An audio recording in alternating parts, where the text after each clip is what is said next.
দীর্ঘদিন যাবত খুঁজতেছিলাম কাকু কোথায় আছে, কাকুকে কোথায় গেল। ধামাকা সময় লাগবে বড়জোর 30 সেকেন্ড, কিন্তু এটার ইফেক্ট থাকতে পারে 30 বছর। বুঝেন নাই? 30 সেকেন্ডের ইফেক্টটা 30 বছর থাকতে পারে। খেলাটা খেলতে লাগবে মাত্র 30 second, because I Emde Boas. বুঝলে বুঝ, না বুঝলে তরমুজ। এই কথাটা এখন সর্বশেষ। আমাদের বাংলাদেশের অভ্যন্তরে বিমানবন্দর আমরা চালু করব, ভারতের মাথা ব্যথা কেন? ভারতের ভিতরে তো বহু কিছু হয়, আমরা তো কথা বলি না। বাংলাদেশের কোনো কিছু ভালো হোক, এটা দিল্লির সরকার চায় না। তারা কেন তাদের হেডম দেখাতে পারছে না? এবার মনে হয় হেডম দেখাবে। ইন্টারন্যাশনালি খেলতেছে এখন ডক্টর মোহাম্মদ ইউনূস স্যার, উনার কথা বলবো। উনাকে আপনারা হিলাইতে পারবেন না। উনি যেটা সিদ্ধান্ত নিয়ে ফেলছে সেটা কইরা ছাড়বে। একজন নীতিবান নেতা যে দুর্নীতি মুক্ত একটা বাংলাদেশ দিবে, আর কিচ্ছু চাওয়ার নাই, শুধু দুর্নীতি মুক্ত একটা বাংলাদেশ। পুরো বাংলাদেশকে তাক লাগিয়ে দিল ডক্টর ইউনূস সরকার, বাস্তবায়নকারী। সবাই চমকে যাচ্ছে, সবাই তাকিয়ে তাকিয়ে শুধু দেখছে আর আশ্চর্য হচ্ছে। যা করে সেটি হিট, ব্যাপক সারা জাগানো কার্যক্রম। পরিবর্তন কেবল সম্ভব না, পরিবর্তন অপরিহার্য। এটাই বিজয়ের প্রথম ধাপ। আমরা এই নির্বাচনে বেহাত বিপ্লবের পুনর্দখল করতে পারবো ইনশাল্লাহ, যদি আমরা এক থাকি, যদি আমাদের কৌশল ঠিক থাকে, যদি আমাদের সাহস, সততা এবং লক্ষ্য স্থির থাকে। অবশেষে ডক্টর জাকির নায়েককে বাংলাদেশে আসতে অনুমতি দেয়নি বর্তমান সরকার, কারণ বিএনপির পিছনে দেয়। কারণ ডক্টর জাকির নায়েক বাংলাদেশে যেই সময়ে আসার কথা, ঠিক ওই সময় বিএনপির ভারপ্রাপ্ত চেয়ারম্যান জনাব তারেক রহমান নাকি বাংলাদেশে আসবেন। প্রিয় দর্শক, বাংলাদেশের রাজনৈতিক প্রেক্ষাপট ও সার্বিক পরিস্থিতির কিছু ভিডিও নিয়ে আপনাদের সামনে হাজির হয়েছি, যার কিছু অংশবিশেষ আপনারা ইতিমধ্যেই দেখে ফেলেছেন, এবং এই অংশবিশেষ দেখার মাধ্যমে আপনারা বুঝতে পেরে গেছেন যে আজকের ভিডিওটা কতটা গুরুত্বপূর্ণ হতে যাচ্ছে। তাই প্রিয় দর্শক, সম্পূর্ণ ভিডিওটি না টেনে দেখলে আপনারা ভিডিওর মূল বিষয়টি বুঝতে পারবেন। আমি আর বেশি কথা বাড়াবো না, তবে যারা চ্যানেলটিতে নতুন তারা সাবস্ক্রাইব করে পাশে থাকা বেল আইকনটি বাজিয়ে দিবেন, আর যারা ইতিমধ্যেই সাবস্ক্রাইব করে রেখেছেন তাদেরকে অসংখ্য ধন্যবাদ। তো চলুন একটি লাইক দিয়ে ধারাবাহিকভাবে সম্পূর্ণ ভিডিওর বিস্তারিত আলোচনা দেখে আসি। আচ্ছা, আপনারা এই যে সংবিধানের কথা বলেন, কিন্তু এই সংবিধান মেনে কি কি কাজ করছেন গত 1.5 বছর? একটা কাজও কি এই সংবিধান মেনে হয়েছে? নিশ্চয়ই না, তাই না? এই সংবিধান এখন যেভাবে লেখা আছে ওইভাবে তো আপনারা নির্বাচনও চাইতে পারেন না। কারণ কি জানেন? এই সংবিধানে আছে তত্ত্বাবধায়ক সরকার আসবে যে কোনো প্রবলেম ক্রিয়েট হওয়ার পর, যে কোনো কারণে যদি তত্ত্বাবধায়ক সরকার আসে, সেই সরকার 90 দিনের মধ্যে, 3 মাসের মধ্যে নির্বাচন দিতেই হবে। কিন্তু এই সরকার তো 1.5 বছর পার করে দিছে। তার মানে কি এই সরকার তো সংবিধান মানতেছে না? আপনারা কেন সংবিধানের কথা বলেন? আসলে এইসব গ্যাঞ্জাম কইরা কোনো লাভ হবে না, কোনো রকম লাভ হবে না। ক্ষতির সম্মুখীন হয়ে যাবেন। হ্যাঁ ভাই, ভয়াবহ ক্ষতির সম্মুখীন হবেন। কারণ ওই যে 71-এর ফ্যাক্টরি থেকে যদি আবার ওই রাজাকার শব্দটা বাই করে নিয়ে আসেন আল বদর, তাদের বিচার হইতে হবে, এরকম বয়ান যদি দিতে থাকেন, এই বয়ানগুলা এই জেনারেশন নিতে পারে না। বিশ্বাস করেন, নিতে পারে না। আপনারা হয়তো বুঝতে পারতেছেন না, কিন্তু না বুঝা যে পথে চলে যাইতেছেন, ওই পথ থেকে কোনো সুফল ঘরে উঠাইতে পারবেন না। ওই পথে গেলে সুফল উঠাইতে পারবেন না। হ্যাঁ, এই জুলাই গণ অভ্যুত্থানের সুফল ঘরে উঠাইতে পারবেন না ভাই। ঠইকা যাবেন, বিশ্বাস করেন, ঠইকা যাবেন। মানুষ এখন অনেক সচেতন।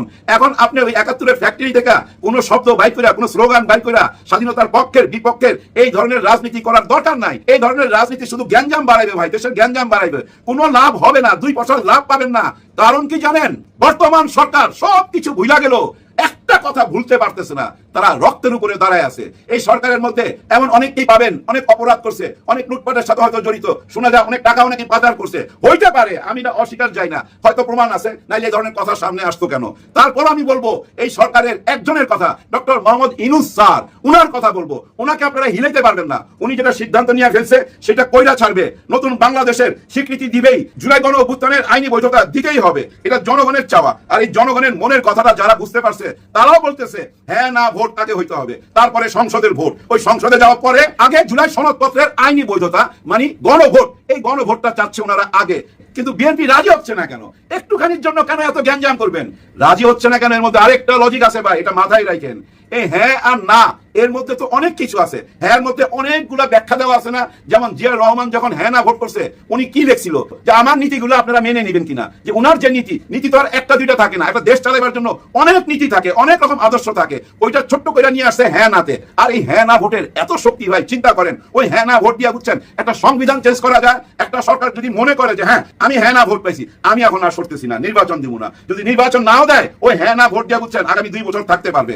এইটাই হলো মেইন ভয়। আরেকটা ভয়, মেইন না আরেকটা ভয়, এটাও ভয় পাইতেছে হ্যাঁ না ভোট নিয়ে যদি ডক্টর ইউনূস জায়গা না ছাড়ে, যদি নির্বাচন না দেয়, না না না এরকম কিছু করবে না, ফেব্রুয়ারিতেই নির্বাচন হবে, হইতেই হবে। আর প্রতিদিনই তো সংস্কার হচ্ছে না কেন? আজকে তো একটা সংস্কার হইলো, ওই যে রেশবি সাহেবের পায়ে ধইরা সালাম করছে। হায় হায়, পুলিশের ড্রেস, উনি কিভাবে পায়ে ধইরা সালাম করতেছে? এর পিছনে কারণ কি জানেন? চোখে থাকা, নজরে থাকা, যে স্যার ক্ষমতায় গেলে, মানে উনি বুঝা ফেলাইছে ওই অফিসার যে ক্ষমতা যাবে, ক্ষমতা গেলে যেন বড় জায়গায় পোস্ট কইরা দেয়, ভালো জায়গায় যেখানে ইনকাম আছে। এরকম চিন্তা ভাবনা না থাকলে উনি পায়ে ধরতে পারে। চিন্তা করেন, একটু আগে শুনছি চাকরি বোধহয় চলে গেছে, ক্লোজ করছে, জানি না কি হবে, কিন্তু এইটা জানি পুলিশ ট্রান্সফার হইলে রেল স্টেশনে যায় না, পুলিশ স্টেশনে যায়। এটা মাথায় রাখেন। হ্যাঁ ভাই, হয়তো ক্লোজ করে রাখবে, আবার হয়তো কোনো এক জায়গায় দিয়ে দিবে, কিন্তু সংস্কার করতে হইলে একেবারেই চাকরি খাইয়ে দিতে হবে। এইভাবেই সংস্কার কইরা দেশটাকে নির্বাচনের জন্য তৈরি করতে হবে। এরকম দুই একটা ঘটনা দেখে মন খারাপ করবেন না। ভিতরে ভিতরে সবাই রেডি হচ্ছে ভাই নির্বাচনের জন্য। সুষ্ঠু সুন্দর নির্বাচন হলে সঠিক মানুষের হাতে এই দেশটা চলে যাবে, অটোমেটিক চলে যাবে। এই দেশের কোনো কিছুর অভাব নাই, শুধু একটাই অভাব জানেন, একজন নীতিবান নেতা, একজন নীতিবান নেতা যে দুর্নীতি মুক্ত একটা বাংলাদেশ দিবে। আর কিচ্ছু চাওয়ার নাই, শুধু দুর্নীতি মুক্ত একটা বাংলাদেশ। অবশেষে ডক্টর জাকির নায়েককে বাংলাদেশে আসতে অনুমতি দেয়নি বর্তমান সরকার, কারণ ভারতের দাদাবাবুরা চেয়েছে বাংলাদেশে ডক্টর জাকির নায়েক আসলে তাকে বাংলাদেশ ভারতের হাতে তুলে দেবে। এদিকে বাংলাদেশ সরকার ডক্টর জাকির নায়েককে ভারতের হাতেও তুলে দিতে পারছে না, কারণ ডক্টর জাকির নায়েকের হিউজ একটা ফ্যান বেজ বাংলাদেশে রয়েছে। সুতরাং এই ইন্টারিম সরকারের জন্য এটা ভালো হবে না যে ডক্টর জাকির নায়েক বাংলাদেশে আসলে তাকে ভারতের হাতে তুলে দেবে, আবার তুলেও দিতে পারে না, আবার আসলে না তুলে দিয়েও থাকতে পারে না। এইরকম একটা দ্বিধা দ্বন্দ্বের কারণে ডক্টর জাকির নায়েককে বাংলাদেশে আসার অনুমতি বর্তমান সরকার দিচ্ছে না। কেউ কেউ মনে করছেন যে বিএনপি এর পিছনে দায়ী, কারণ ডক্টর জাকির নায়েক বাংলাদেশে যেই সময়ে আসার কথা ঠিক ওই সময় বিএনপির ভারপ্রাপ্ত চেয়ারম্যান জনাব তারেক রহমান নাকি বাংলাদেশে আসবেন, এবং তারেক রহমান বাংলাদেশে আসলে সেই একই সময়ে ডক্টর জাকির নায়েক বাংলাদেশে আসলে দুজনের প্রতি মানুষের আলাদা আলাদা ফোকাস থাকবে। মানুষ তারেক রহমানের দিকে ফুল মনোযোগ দিতে পারবে না, এবং মানুষ ডক্টর জাকির নায়েকের দিকেও ফুল মনোযোগ দিতে পারবে না। এটা নিছক একটা মন্তব্য ছিল, কিন্তু একজনের মন্তব্য আমাকে বিমোহিত করেছে, জাস্ট বিমোহিত করেছে যে এটা আমাদের কল্পনার বাইরেই ছিল। যেমন একজনে মন্তব্য করেছেন এই ব্যাপারে যে যতটুকু জানতে পেরেছি বাধা বিএনপির, ঠিক ওই সময় তাদের নেতা নাকি দেশে আসবে, মনোযোগ নেতার দিকে থাকবে না। এখন জাকির নায়েক বাংলাদেশে আসলে জামাতের ভোট বাড়তে পারে। আচ্ছা, তারেক রহমান সাহেব দীর্ঘ 15, 16, 17 বছর পর বাংলাদেশে আসতেছেন, এবং ঠিক একই সময় ডক্টর জাকির নায়েক বাংলাদেশে আসতেছেন। তারেক রহমানের হিউজ একটা ফ্যান বেজ বাংলাদেশের সবচেয়ে বেশি, ডক্টর জাকির নায়েকের হিউজ একটা ফ্যান বেজ বাংলাদেশে রয়েছে, তার ভক্তবৃন্দ রয়েছে।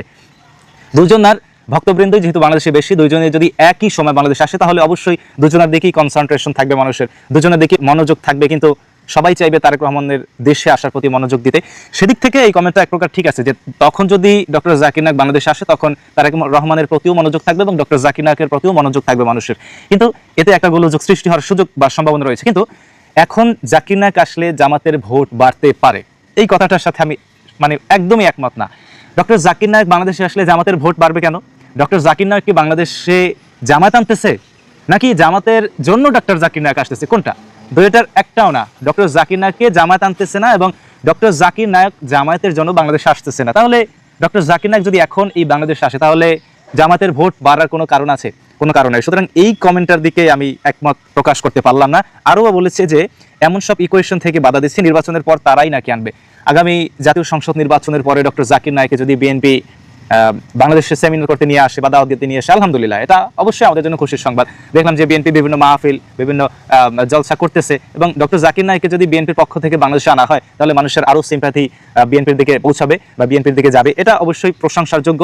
কিন্তু এই নির্বাচনকে কেন্দ্র করে বা এই তারেক রহমান সাহেবের দেশে ফেরাকে কেন্দ্র করে যদি ডক্টর জাকির নায়েককে বিএনপি বাংলাদেশে আসতে নিষেধ করে, এটা অবশ্যই নেগেটিভ একটা ইফেক্টের দিকে যায়। কারণ ডক্টর জাকির নায়েক বিশাল একজন স্কলারশিপ, একজন বিশ্ববরণ্য আলেম, তাকে বাংলাদেশে আসতে একটা দল বা একটা কর্তৃপক্ষ বাধা দিবে, এটা কোনোভাবেই কাম্য নয়। এরকম যদি হয়ে থাকে তাহলে আমি সম্পূর্ণ নিন্দা এবং প্রতিবাদ জানাই বিএনপির প্রতি। আর যদি এরকম না হয় আমার বিশ্বাস হয় না, কারণ বিএনপি আলেম ওলামাদের প্রতি কখনো অবিচার করে না।